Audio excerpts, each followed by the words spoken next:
Does anyone know where I can get 9-volt train track in bulk? Because these train remotes and these Bluetooth power hubs are just driving me crazy. What I should do is maybe switch back to all IR. That would be a solution, because I know IR remotes aren't as finicky as these new Bluetooth remotes. But hey, I got the Hogwarts train going, I've got the high-speed passenger train going there. I had to put the other one away just because I could not get both trains, like both ground line trains, connected to the same remote. I had it the other day and I could not get it. I was trying for like 15 minutes after doing battery swaps, and I spent 30 minutes getting these trains going this morning. And it's like, okay, I just need to get like all 9-volt track. That would be the ultimate solution. But speaking of train track, I actually want to continue working on some train lines here in the Lego City today. And I also want to start working on the amusement park in general. So I've got to fix up a lot of this train track here.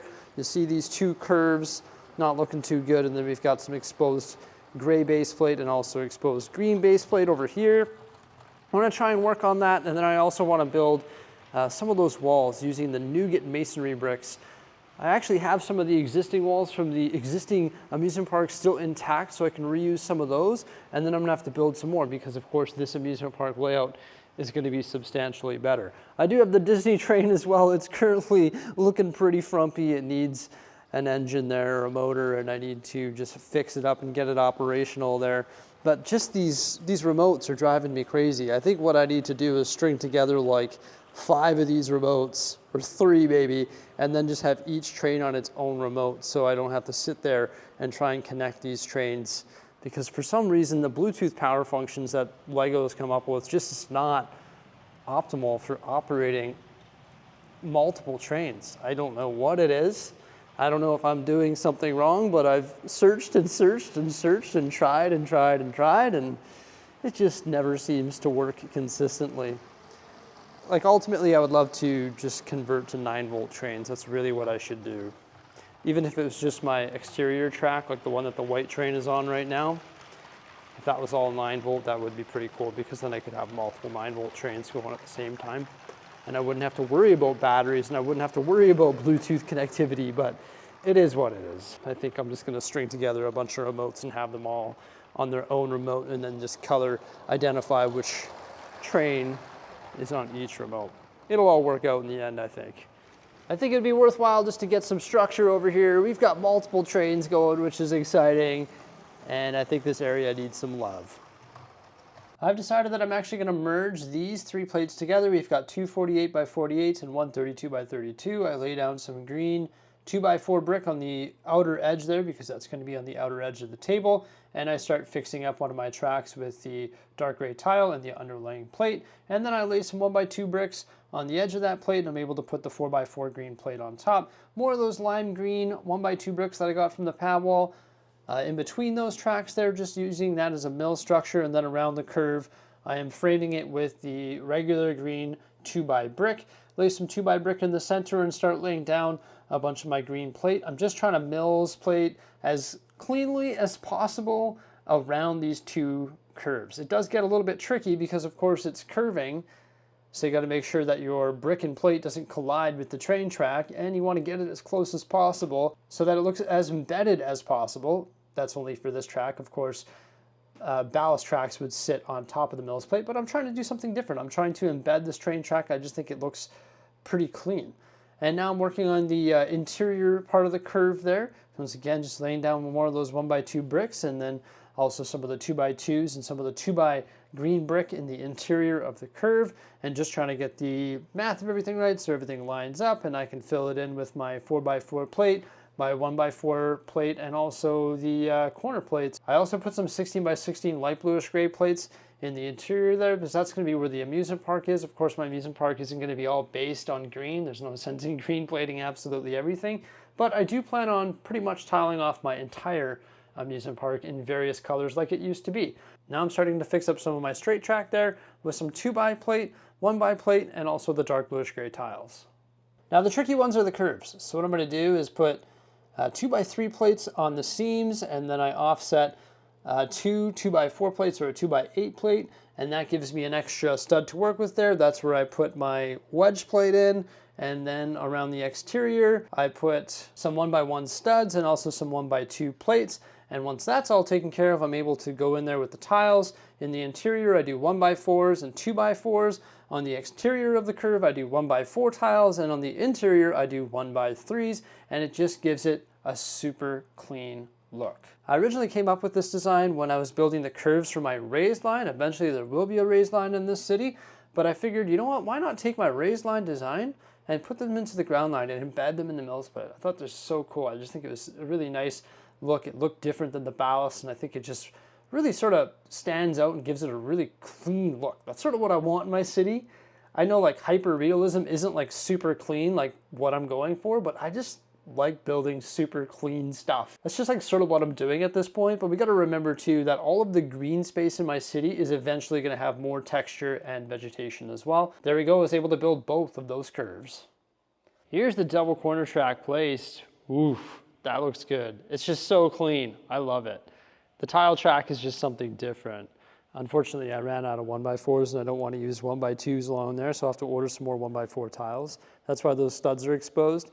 And I didn't take the time to tile off underneath here. It just consumes so many 1x2 tiles, and I've got other projects that I want to allocate my 1x2 tiles to, so that's probably going to change under there.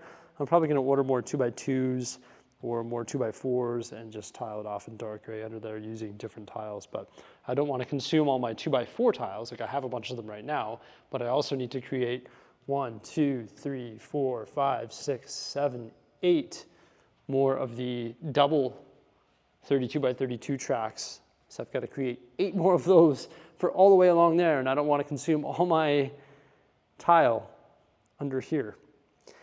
I also need to create the walls as well. So I've got the one here, that's the existing nougat walls. I probably have to maybe add some vegetation on the backside as well, just because that's so exposed now. In the old city, this was like up against a wall.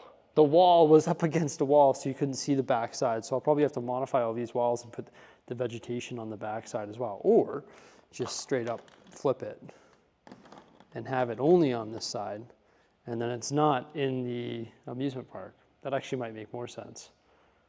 I don't really know what's going to go on in this area. I've got a loosely laid out amusement park for now, but I'm just trying to get this whole area framed. You can see all the other walls that I have constructed there. I've got to decide, like, am I going to do those nougat walls? I have the parts to do it, so I may as well. And I think it'd be a good way to just sort of isolate the train from the amusement park. What do I do next? I should probably just build those. A little bit of a repetitive task, but it'll help clean this whole area up. I also need to build a couple more of these curves. I'm out of the, what do you want to call that, right wedge plate? I have more of the other varieties, so I can probably use those to create the curves for over here, because I need 1, 2, and then I also need to figure out how I'm going to treat this switch and this funky little angle. Honestly, here I'll probably just create the curve track, and then I'll just fully tile off underneath the flexi track, and then another curve track. That will probably just tidy that right up so it looks consistent or cohesive with the other tracks. So I've decided that I'm going to build the tracks in an assembly line style here. I've got 8 base plates. The exterior should be that green color because it's underneath green plate, but I'm going to use light gray just because I don't have a whole lot of green 2x brick right now. So for now I'm using the light gray, and then I'm laying all of those 1x2 bricks. All the lime green bricks that you see in this video came from one pad box. In fact, it was about 3/4 of a packed pad box. So you can see how far those pad boxes go, but unfortunately I ran out, so I'm like scrounging through my parts using black, orange, blue, whatever I can find in 1x2s just to create the mill split. I used to do this all with 2x2, but then I discovered, hey, 1x2s are cheaper. Why not use 1x2s around the perimeter of the mill plates? They don't need to be 2x2s. And I'm just creating the mill plates right now, once again in assembly line style, so once I get my underlying brick laid, I can top it with the 4x4 plate. So we've got 4 studs of green plate with the underlying brick, then there's an 8 stud gap for the train track, and then 8 studs of green, another 8 stud gap for the other train track, and then 4 more studs of green. It's funny when you build a bunch of these in a row, sometimes the 1x2 bricks, they can play like tricks with your mind. There's been a couple times where I accidentally misaligned it and oh no, that's not correct. I gotta move these bricks, not a big deal though. Now it's time to start building the train track. I'm gonna do this in assembly line style as well. There's a lot of train track here. 8 plates, 4 segments of track per plate. That's 32 pieces of train track. What I do is I put a 2x plate through the center of the train track, and then on the exterior I run 1x plate, and then I flip it around. I fill in the spaces with 2x2 plate, and that gives the 2x4 tiles that I put in the center something to adapt onto all the way along. And then I use 1x dark bluish gray plate on the exterior. 1x8, 1x6. Optimally, I would like to use 1x8. That just gives it the cleanest look because it bridges onto the 1x2 studs on the exterior of the train track. So I finished off the first 8 and I've got to build 8 more.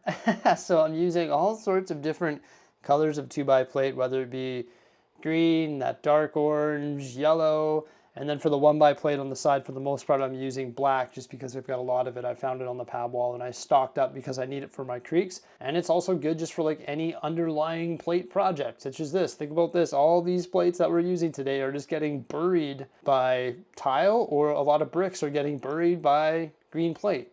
And I use pretty much all of my 1x dark bluish gray tile. I am officially out of 1x dark bluish gray tile. Yeah, except for 1x2s, but I refuse to use the 1x2s because they're so versatile and I can use them for other projects, and I just don't want to use the 1x2s. Plus, if I use the 1x2s, then I got to fill in all those 1x2 spots on the edge of the train track on either side with 1x2 plates, and I don't want to allocate more parts to this project than I need to when I know I'm going to order more parts in the future anyway. So here we go. It's time to place these plates. You can see me zipping upstairs, grabbing them. What is up with train track? Sometimes they are so hard to adapt, especially when they're like pressed down onto a plate. You can see me struggling with some, but then some of them just go together like bam, instantly. But it's funny. In the interior curve there's not a whole lot of green space, so I decided to do some mills work in there just to beef up that corner of green. And while I was working in this area, I decided to fire up the trains. So we got the Hogwarts Express going there and also the high-speed passenger train. Feels pretty good. I also did some more tile work on the track there from before because I found some 1x4 tiles. You can see there that I actually added the nougat walls up against the Ferris wheel there, and then I'm laying some 1x2 regular nougat bricks and some 1x2 masonry bricks along the backside there where I plan to build more walls. And it's fun just working in this space with the trains going around. However, for some reason, the white high-speed passenger train died yet again, and I whipped out the green one. So here we go. Love the look of this. That wall just adds a nice pop of color there. I got to figure out what I'm going to do in regards to tiling that wall off. The double corner tracks just look so good, and so do the double just 32x32 nose plated tracks as well. I love the look of them. I think the green really pops with that dark bluish gray in the center, and then also that nougat wall. It's going to make it come to life as well. But still got to do all the texturing and vegetation in this area. It's just one thing at a time. I mean, this took me all day. You saw how many parts went into this. It took me all day to build those 8 plates and also that double corner. And I just love the look of it. I think it's so neat. The nougat wall is pretty nice too, but I've got to figure out how I'm going to top that. If I'm going to get some nougat tiles, maybe some tan tiles. You can see there's a little gap between the walls because I actually build them in segments of 32 studs so they match up with the mills plates. So I've got to figure out how I'm going to bridge those together. Then once again, I've got to work on these train tracks as well. Love having all the trains going, but once again, I just wish I had 9 volt. It's too bad. Even this grade here, I made it 1 plate for every 16 studs, and these trains still struggle with that. So I might actually be changing that grade again, and I might decrease it by 50%. So it might go up 1 plate for every 32 studs. And I might start that grade way back. It actually would not take very long to modify that, so I am considering doing that. And I need to work on mills plating the entire amusement park as well. That is going to be quite the project. But here you go. You can see what it looks like with the trains going around right now. Here's a quick shot of the before. Did not look very good at all. Like, wow, that's not looking too good. Exposed base plates definitely bother me, but it's something I'm working on. And here it is after. Definitely a lot better. Really happy with the results of the day. That is absolutely fantastic. Everybody, thank you so much for coming on by. I highly appreciate it. Make sure you stay tuned because we're pretty much going to continue working on this Lego City daily. It's just something that I love to do, and I can't wait to continue working on it, to tell you the truth. It's going to be epic. All right, have yourselves a fantastic day. Bye for now.